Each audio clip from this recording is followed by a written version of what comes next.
Okay, welcome to SNC Podcast-Episode 40. Yes.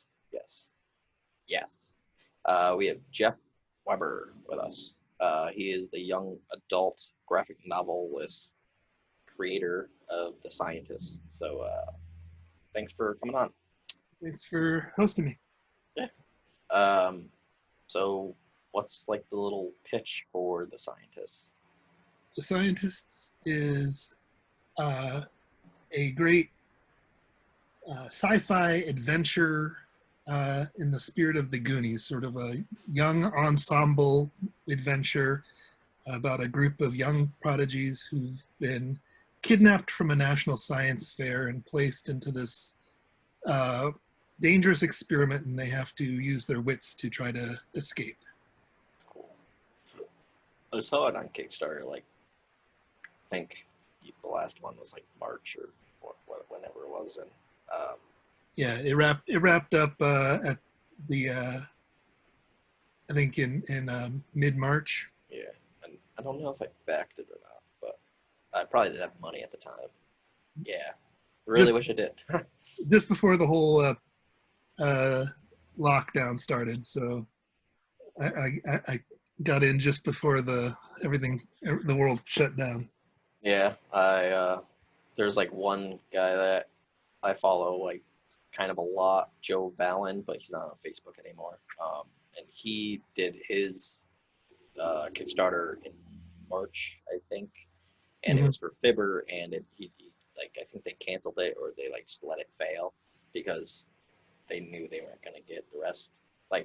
It looks awesome and the art is amazing, but they just didn't get funded because the whole Corona thing. So yeah, well, it has had some impact on the back end, on the delivery side of things. Because this was my fourth campaign, and the first three were all delivered ahead of schedule, actually, and this one is actually now a couple months late beyond what I said it would be, and it's mostly just been me having all these new stresses in my life that I didn't have before, that have kind of distracted me from getting stuff done that I need to get done. Yeah, our Kickstarter last year for Seer Chronicles, not the before, the original version, and I think our estimated date was December maybe, and I didn't send everything out until June, because the international ones, when I went to the post office, she's it was March or something when I was able to get back to the post office, and she's oh yeah, the international ones are this amount, and I was what? I only had to send 4, but I thought that was a lot for just sending 4 things.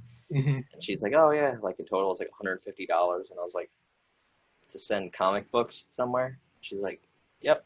And I was that's insane. And she's and they'll just sit in customs right now. I was okay, so I'll wait. And then I waited until June to send those, and I was that's so stupid.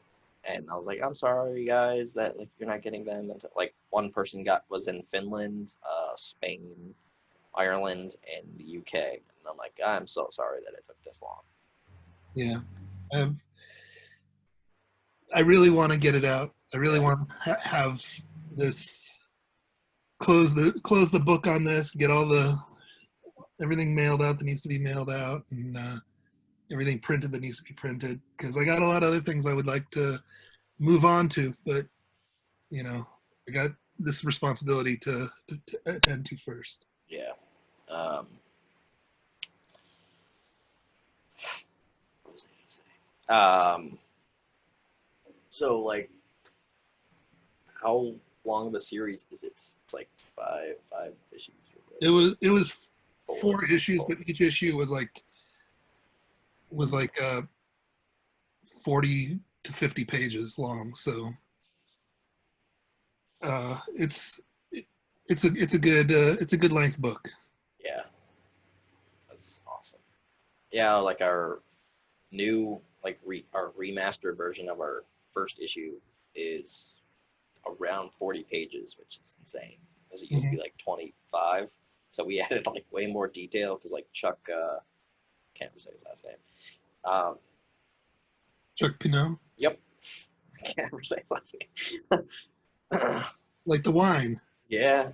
He even said that like when he was on the podcast last year. He's like, it's just like the wine. And then I was like, I can't say it. I don't know why. And I'm like technically French, and I can't. Whatever. So he helped us like, oh yeah, just put more detail here or whatever. Because I knew like I needed more detail, and my script at the time last year was more of a storyboard. So like I blame myself, and I blame kind of blame the artist for one, like there was a language barrier, so like I got that because he was in Brazil. So after that, I was like, well, now I'm gonna like work with people that speak English, so I can like talk to them way more. And now the new artist, like I can talk to him all the time because he's in Ohio. So I was like, that's awesome. Cool. Yeah. So what do you do when you're like not creating comics? Well, I just started learning how to code, so I've been making a video game. That's awesome. Oh, we're definitely gonna talk about that. So yeah, I just finished. Well, it's not finished, but it's playable. A video game I just made this past week. So. Is it on Unity or? I did it in Scratch. I don't know if I heard of that, but that's Here, I'll send you a link in the chat. okay. 1 second.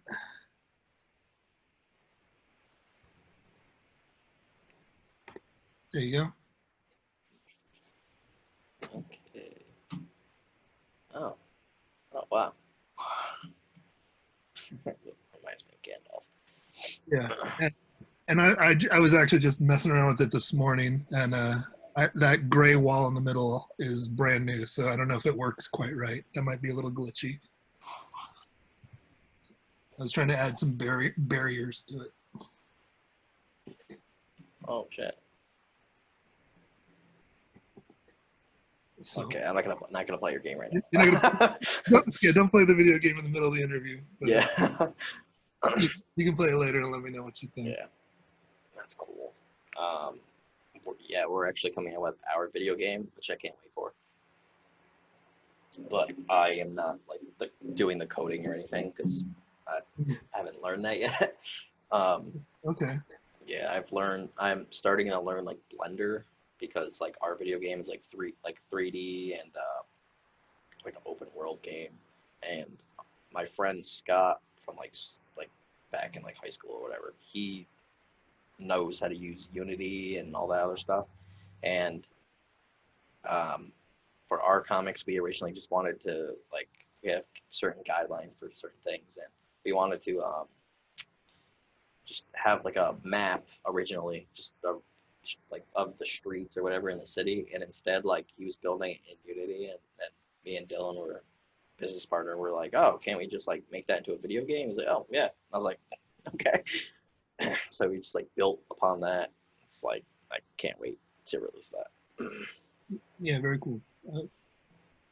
I had originally wanted to make this game as like a Atari game or a Nintendo game, and I was trying to teach myself like the coding languages that those were built in, which is like pretty sophisticated and a lot, very highly technical. And I realized I just didn't have the time or patience for that, so I switched to something where it was a lot simpler. This is sort of just more of a drag and drop kind of thing where you need to know like coding logic, but you don't need to know like the language. Oh. Yeah, maybe I'll figure that out at some point. Yeah, it's worth playing around, and you can Yeah. like they use it like to teach coding to kids and stuff. Oh, that's cool. Yeah, like at work, because I'm a security guard, so I don't do anything. And I just watch YouTube and I watch videos on how to like do things in Blender or Unity, and I haven't really learned much about Unity. I tried making a game, like a platformer game in Unity, like really quick, but Mm-hmm. I didn't make a way to like X out of the game, so I was stuck in the game. So I had to like get out of the game by like Control Alt Delete to try to get out, and I was like, I don't know how to do that yet. So um, yeah, so yeah, I know that you're like into like NES games and Atari and stuff, and I've never played Atari because I'm only 29, but Well, I know of it. there's some people that are born after Atari that sort of like to look into the past for their entertainment inspiration. Yeah, So not everybody, most of the people who are into it are probably my age or older, but there are some people that are sort of exploring like what came before. yeah, yeah.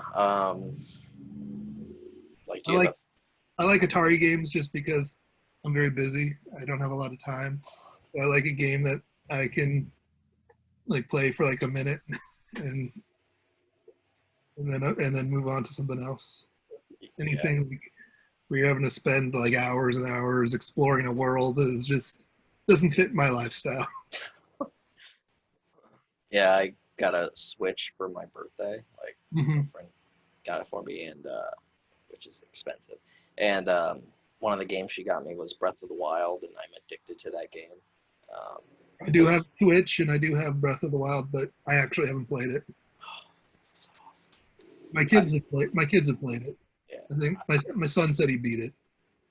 yeah, I could like go to the castle right now and like try to beat him, but like I want to like do the other stuff first. Just I don't want it to end, even though like it won't end because I can still do the other stuff. But All my kids are really into video games. Even my youngest, he's 5. And even he plays the Switch. that's awesome. Yeah, like when I was a kid, well, the first system that I had was Nintendo Entertainment because I think it was my mom's, Hmm. and game. I don't even can't even think of the game that I like them. Probably Super Mario and Duck Hunt were like my favorite games on there. The And like I used to, Batman games. yeah, and I used to like cheat with the gun, just putting it up to the screen and just like, Hmm. yeah. Do you have like a favorite like Nintendo Entertainment game or? Yeah, I have a few that I really liked. I mean, the Super Mario ones are all great. Yeah. Some of the ones that are a little less famous that I'm into, there's one I like uh, called Battletoads, which has a reputation for being like one of the hardest games of all time. Oh, really?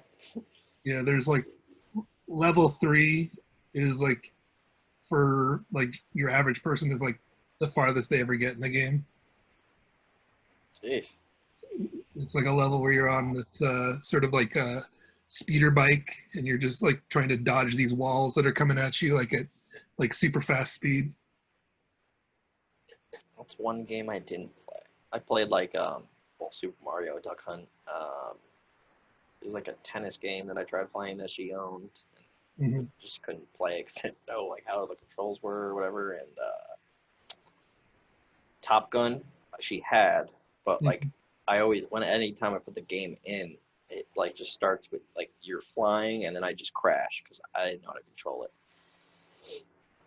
And let's see, there was another game that I got into, which was called Legacy of the Wizard, which was another one of those games that had a reputation for being crazy hard. I really like hard games. I don't know. I think I just liked being able to say that I did something that everybody else said was impossible. Cool.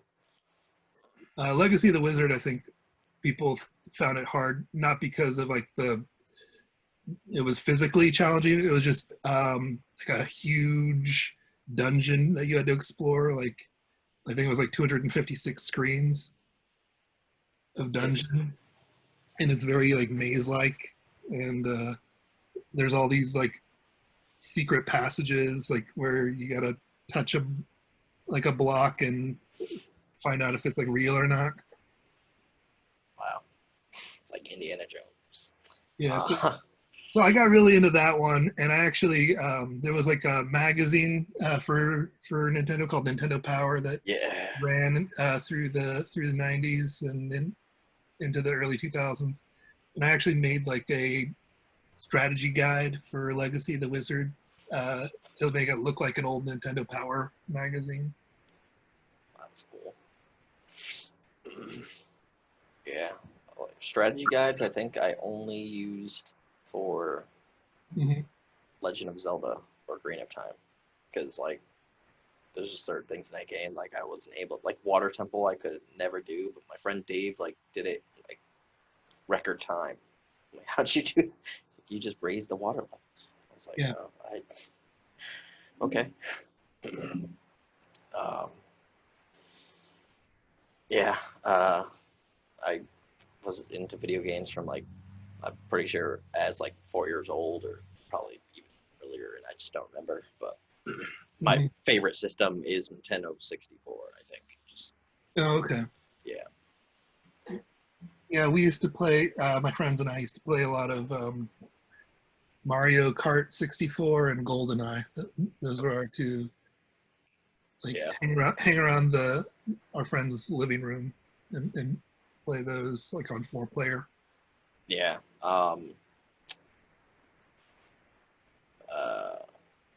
GoldenEye was awesome, but Conker's Bad for a Day. I love that game. I could Mm-hmm. just name all the games that I loved. I kind of am not a huge fan of the aesthetics of that era of gaming. The very kind of like blurry, like low res Yeah. 3D games. Like I actually prefer the ones that came before that are like the pixel art type of games. Yeah. Just just as like an aesthetic. Yeah. Like back then, I thought the graphics were amazing, and then now I'm just like, oh. Yeah, they haven't aged quite as well as like the Super Nintendo Yeah. or even NES games, at least in my opinion. Yeah. That's why, like, if I had an older system, which I don't right now, but if I had an older system like NES or something, I want like an older TV just so I can play it on the older TV. Because like when I played, oh, we have Sega Genesis actually, but like I tried playing it on like my TV that I have now. It's like a flat screen and it just doesn't feel the same because like there's black bars on the sides and just like Mm-hmm. it's not the same. I put a link to the Nintendo Power I made.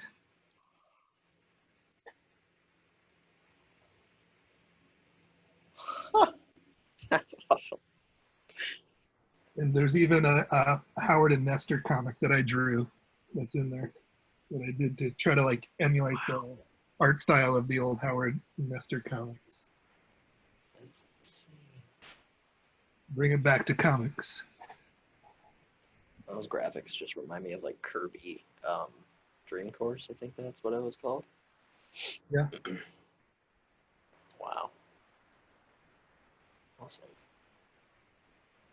I wish Nintendo Power is still like a thing, even though like I'm not like super like I am obviously into Nintendo again. Like I wasn't for a while because like the Wii U, like I didn't get that, and like I had a Wii, but I played Twilight Princess on that. I didn't finish that game, and I wasn't like that into Nintendo at that time. And then like I fell off of like playing video games for a while, and then I started playing like Assassin's Creed again, like just recently, and then like I forgot that I like video games. A lot of those older games sort of having,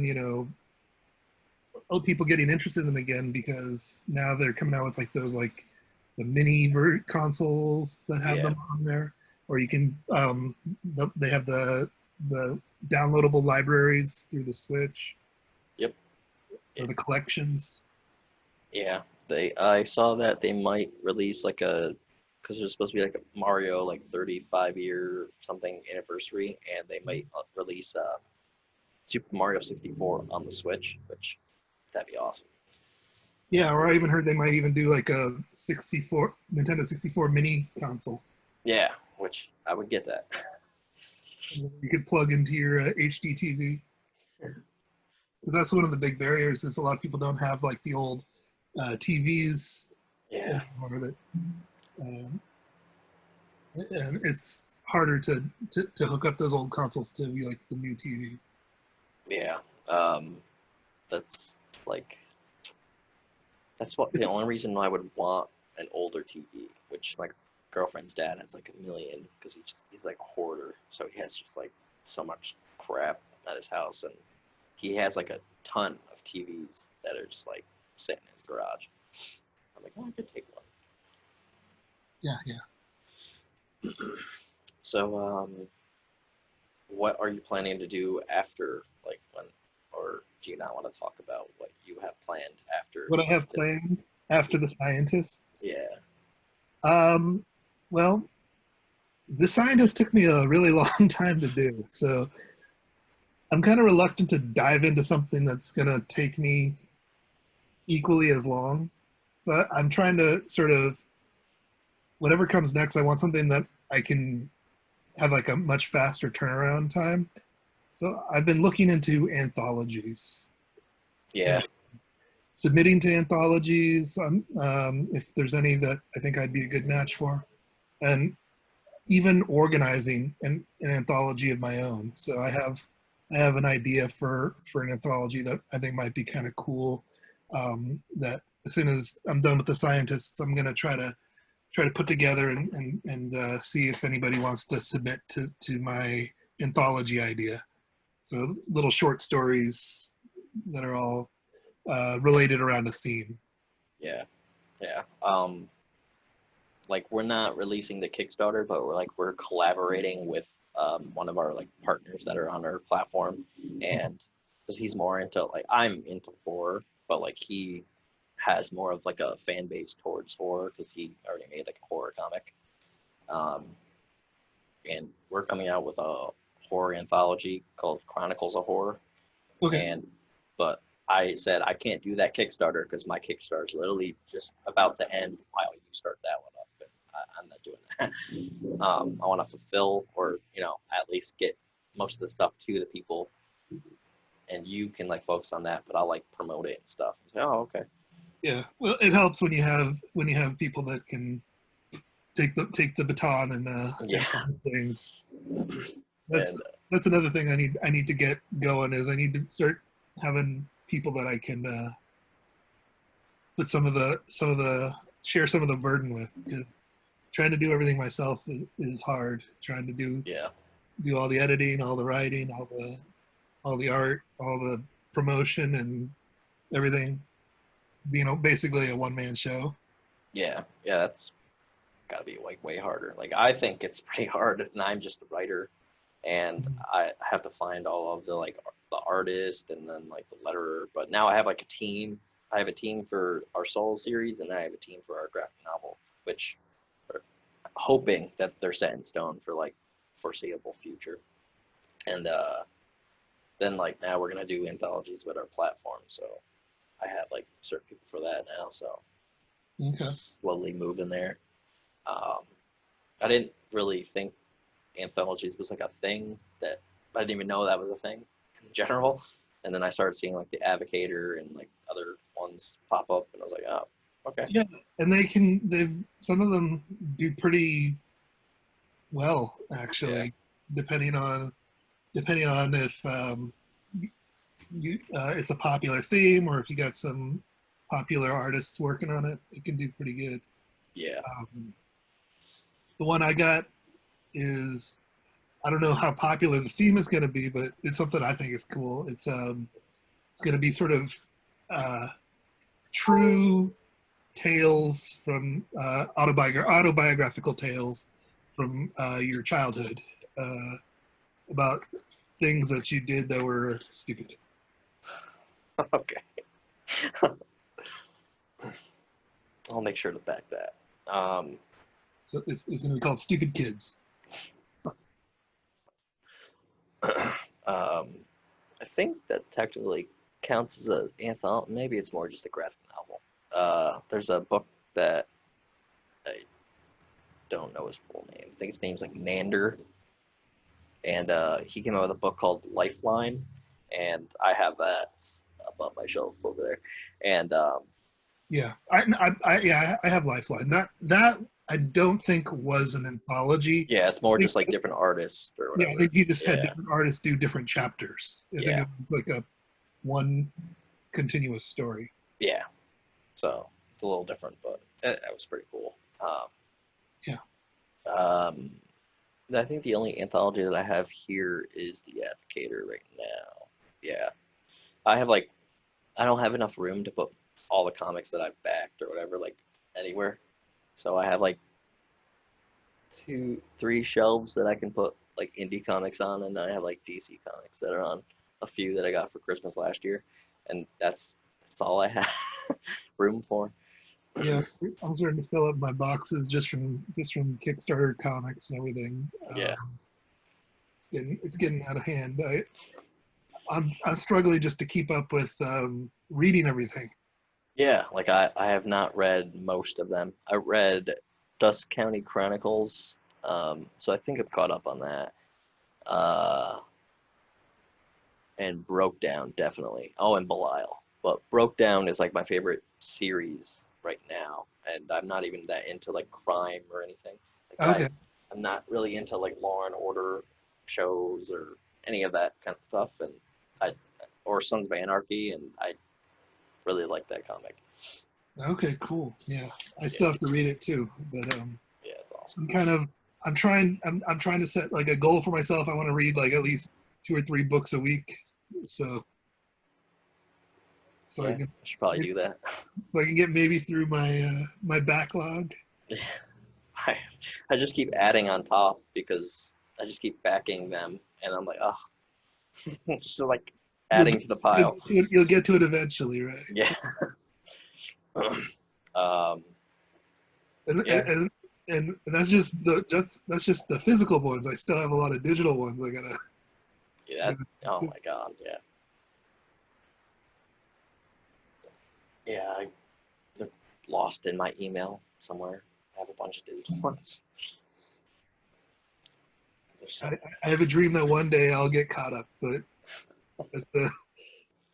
at the rate that I keep buying them, I don't think that's going to happen anytime soon. It's the only thing I buy, right? Really, is just I back Kickstarters, and yeah, that's basically the only thing I really back. Yeah, well, I'm going out to the local comic shop and getting stuff, 2 or 3 times a month too. Yeah. Yeah. I don't even know if the comic stores around here are open. It's like New York has almost everything shut down. So some of them might do curbside delivery or something. Oh yeah, like the one in my hometown. They do that. So I know that one is technically open, but I don't know about like the other, like the bigger one. But I don't really go to comic book stores that much because like they don't care as much about indie comics, and that's what I care about. So when I do go to a comic book store, I'm probably getting more like an image book or something. I'm not generally going for the Marvel DC stuff. Yeah, even though like the only comic I bought from a comic book store was Spectacular Spider-Man, but like I didn't know what else to buy at the time. I wasn't that into reading comics, and then like I just found my way into liking comics from doing them. So yeah. So besides comics and video games, and I know that you like Magic, or something about Magic. Is it Magic the Gathering or like actual Magic, like Magic? Magic, the performance art Magic. Oh, okay. I've been into that pretty much since I graduated high school. I've been doing like performing, like professionally. Oh wow, that's awesome. Doing shows, and I've done parties and trade shows, and weddings and mitzvahs and stage shows. I've done it all. And I don't, since I got really into the comic stuff, the magic kind of took more of a back burner, Yeah. to be honest. Just, it's hard for me to be, 100% on so many different things all at once. Like when I get into something, I go like very like in depth into it. Like I will like really devote myself to learning everything I can about it. So for a time, that thing was magic, and I could tell you like the entire history of magic, and I could tell you like every single like the name of every single card, sleight of hand, and who invented it, and Jeez. That's awesome. and I have like an entire bookshelf like filled with like magic books. I've invented some magic tricks that were actually like sold in magic stores. Like, They were like produced. They were produced as like instructional DVDs and stuff like that. I was like into magic when I was a kid, but I never like really did it. I was like, ah, that's there.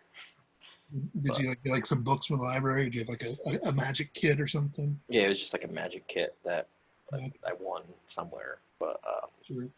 I never like really got into it. I like it a lot. Like there was a kid that was in my class in high school, and every day in homeroom he used to just do magic. And I was like, yeah, keep doing that.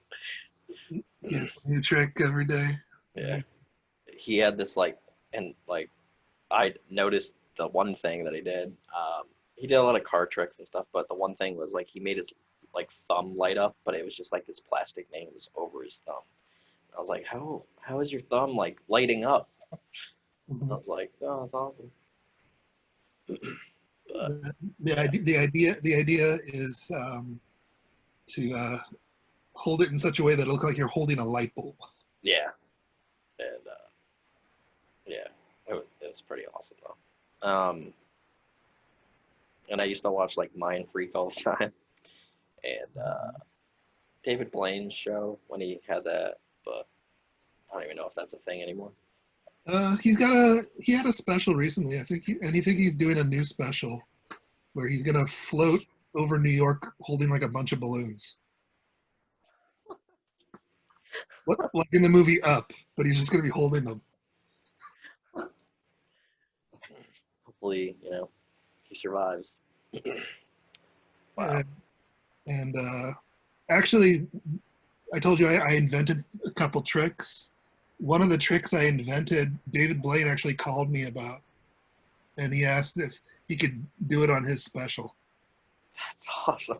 It was for the one where like he held his breath underwater in that special, and he didn't actually end up using it. Like I'm not sure exactly what happened. Some of his like team, that like his consultant team or whatever, was telling me, yeah, he's like that. He goes through a lot of tricks where he's like really into this thing, and then he sees something else, and then that's the thing he's into. So he's like, they were like, yeah, for a little while he was really gonna do yours, and then he changed his mind and went on with something else. Yeah, when yeah, I think he had Street Magic as like a show or something, and Yeah.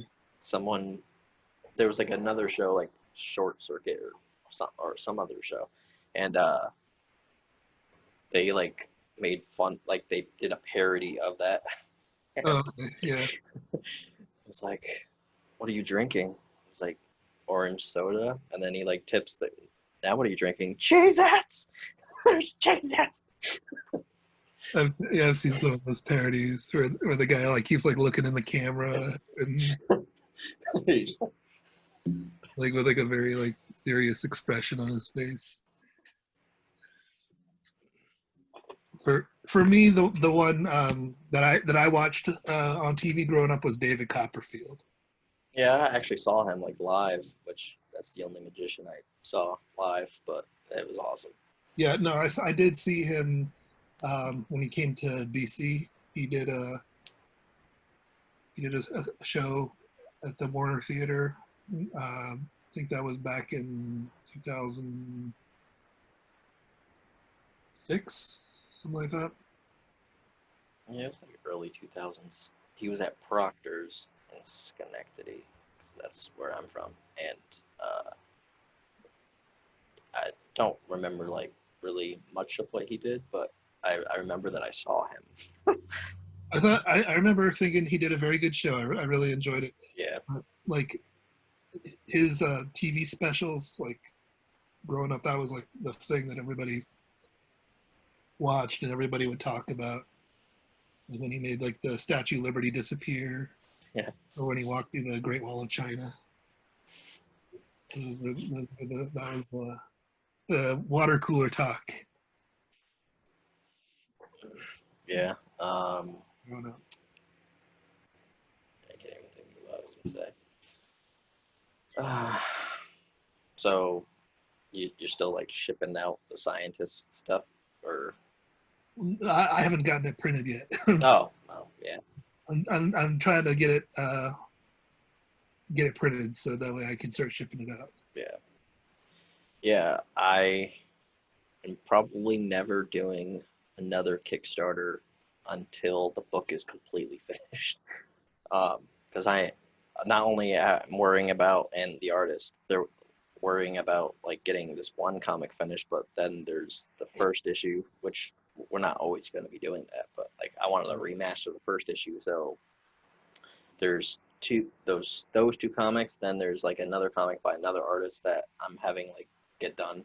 Well, if we hit the stretch goal, well, it's still gonna get done, but like I want to release it to backers, and just having it done would just take some stress off of. Yeah, it definitely takes a lot of stress off of you if that's one less thing you have to worry about. Yeah. I don't necessarily know if it's like, mandatory. No, for you. it's like because there's like some people are like, oh, well, you have to have the book done, and I'm like, yeah, like I'm more like just for that because I now know the struggle. Yeah, I definitely think like the faster you can get it from the time the Kickstarter wraps into somebody's hands, Yeah. like that generates like some goodwill, and they're going to be more happy to back your next one, just knowing that you're on the list of, oh, these are the trustworthy guys. Yeah. These are the ones who flaked out. Because there's some people that make a campaign and then they never fulfill it. For the most part, I've gotten most of my Kickstarters. I think there was one or two that like took like a really, really, really long time. And then there's some that took a lot longer than expected, but at least like they were still letting me know what was going on. So I wasn't like worried. I was just like, would have been more happy to have it quickly, but it wasn't like something I was like, oh, I'm not going to get this, am I? I don't know if there's I don't think I backed Dog Days, but that is a comic that would have been cool. I think I backed. I don't remember if I backed it, but that's taking like forever to get done, and there's like others that I just can't name, but yeah, I see that happen all the time. But it sounds like it is going to happen, at least from what I've finally heard, that there's still been progress being made. But, but having the art fully done is definitely helpful. For the scientists, I had the art fully done for all of my campaigns. I usually saved like the lettering. Yep. So I did last time. So that's what for this time I did the lettering after the fact. I do all the digital like pre-press work, like getting everything like sized and fitted for print.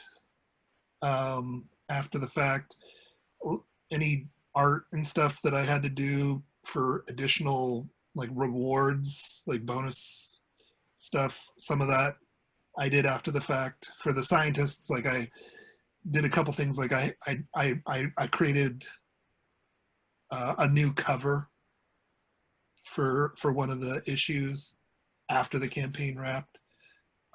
So some of those things added to like my workload that I probably would have been better to have had that all up front. Yeah.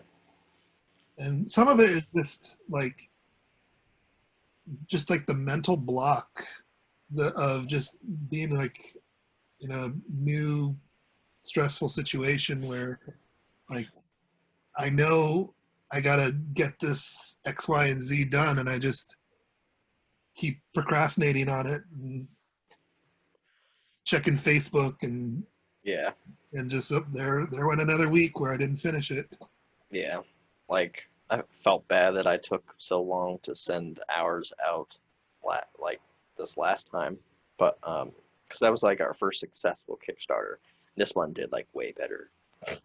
Just insane how like much support we got. But like now, like my business partner and I are thinking of different ways to maybe not do Kickstarter and try to not do Patreon. We're not going to do Patreon, but like try to fund the book because I use my paychecks to pay the artist and whatever else. So the only thing that the Kickstarters are for is to print, and that's why it's hilarious. Like my brother read our comic ink, and he's like, "Oh, when's the second one coming out?" I was like, "That's a lot of money to make a comic book." He's like, "Really?" And I was like, "Yeah, I can add up everything that it costs." And he's like, "Oh, okay." And I was like, "Yeah, it's like thousands of dollars to like depending on the artist and all that other stuff." And he's like, "Really?" I was like, "Yeah, printing is like a huge thing that just costs a lot." Sure. Yeah. And he's like, "Oh, well," but so many people wanted the second issue of that I am trying to get that to people this year too, if like we get funded to a certain point, but we'll see.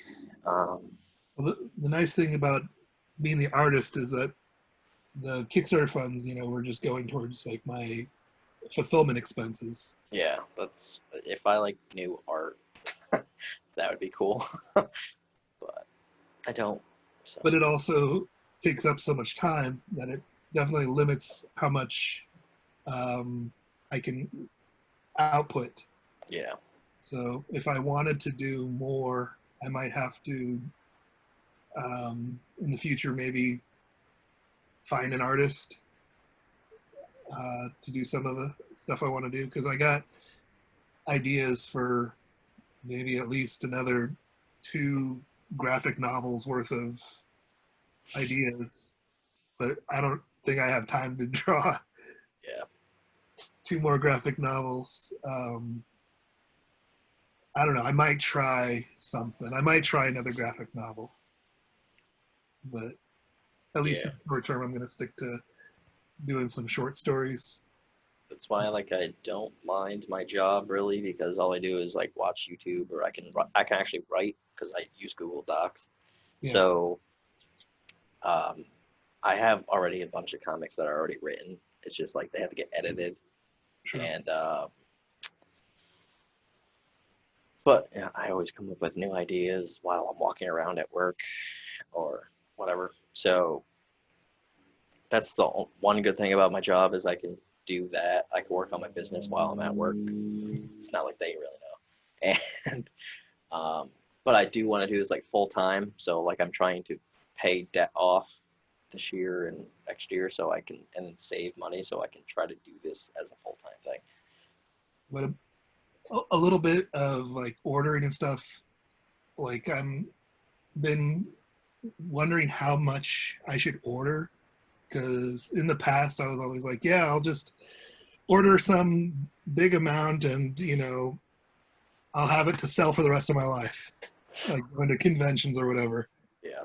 So like if I have boxes stacked from floor to ceiling, in my back room or whatever. It's not so big a deal. But now I'm not so sure. Am I going to be going to conventions? And is that really? Maybe I don't want to be ordering 1,000 copies of a book. Maybe I only want a couple hundred. I don't know. Yeah. Yeah, I only print around the amount of, like, I have estimated for like 200 backers, and we're at 136 or whatever, and there's like 11 days left.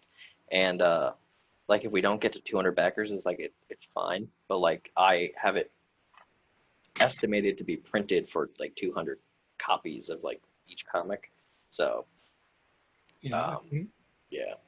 I mean, if for me, if I knew for sure I was going to be doing conventions, for the rest of my life, and having, basically an unlimited supply of books, be selling at those is not such a bad thing. Yeah. That, this comic that I spent so long making, of course I'm going to want to always have copies to sell, but who knows?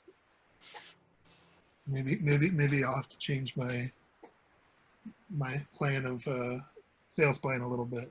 Yeah. Yeah, like I sent our Kickstarter link to this one person I know, and she's like opening her own comic book in like game store or whatever, like local. And she's like, "Oh, I actually want like all of your comics like in there, like my comics or like everybody that's on like my platform." And she's like, "Oh yeah, like everything." I was like, "Sick."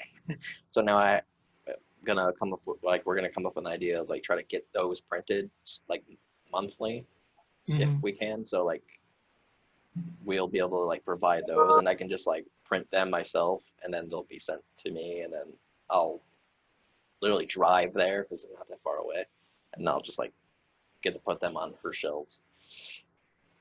I've actually been thinking about doing some game stuff on Kickstarter too.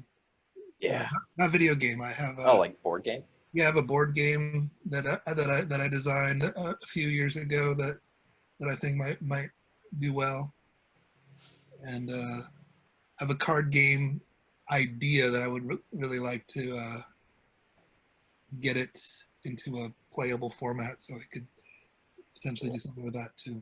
Yeah. Yeah, like I don't know, like someone did say that our comic would have been cool as like a D&D type of thing. Role But playing game? yeah, I'm like, sure. I've never really played that. Like I know of it. I think the closest thing I played to that was on somebody's podcast. But they roll the dice and then like they decide whatever happens. But Well, the board game category is actually bigger than the comic category. yeah, and they get a lot of money, but it costs a lot of money to make them. So I get that. There's a lot of people that go to Kickstarter to find board games specifically. Yeah. There's Andrew. I can't think of his last name, but there's an Andrew guy that's on, at least Facebook that I know, and he does board games, and he's like, "Oh yeah, like I've done this board game." I was like, "Make a lot of money off." Yeah, it's a whole thing. Yeah. It's a really big community. And I mean, it's not even really a community. It's like there's people that they like board games, and that's like the best places to find new interesting board games. Yeah, me and my friends, like we used to just play card games and board games like all the time. Just like only like when we were like 20 something, like like drinking and just hanging out, and then like just playing not Monopoly, but like not blackjack. Yeah, like just kings or whatever, and other like Sorry or whatever. We didn't go to clubs or anything. We just played like Sorry and any other kind of board game that I can't think of right now. But yeah, my friends and I played a lot of Magic the Gathering back when I've never played that. Like I've had the cards, just the like hold, but I never understood the whole thing. That's gonna be like a show or something on Netflix, which is insane. It's elaborate.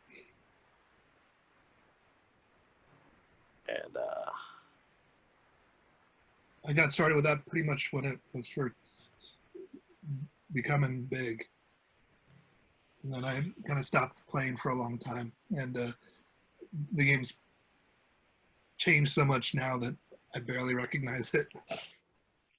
Yeah, like Pokemon, I collected cards, but I never like played the actual game for it. But yeah, it was cool. And then I stopped after like the first 150 Pokemon or whatever, because I wasn't like that much older. I just like grown out of it somewhat. Yeah, sometimes like it just doesn't hit you at the right time. Yeah. But the video games are still cool. Like I would still play any of those video games. And then Okay. yeah.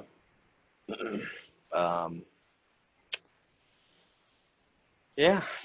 So thanks for coming on. My pleasure. I have another person coming on like in an hour or something. Okay. Yeah, thanks for doing this. And I didn't really know what we were going to talk about, but I knew things that we were going to talk about. And yeah, so like I would have you on again at some point. Awesome. With Dylan, and he's actually on because he goes off on tangents about like anything. So like we would have talked for hours if he was on. So Sounds good, man. so All right. Thanks, and I'm gonna stop. Thanks for having me on, and have a good rest of the day. You too.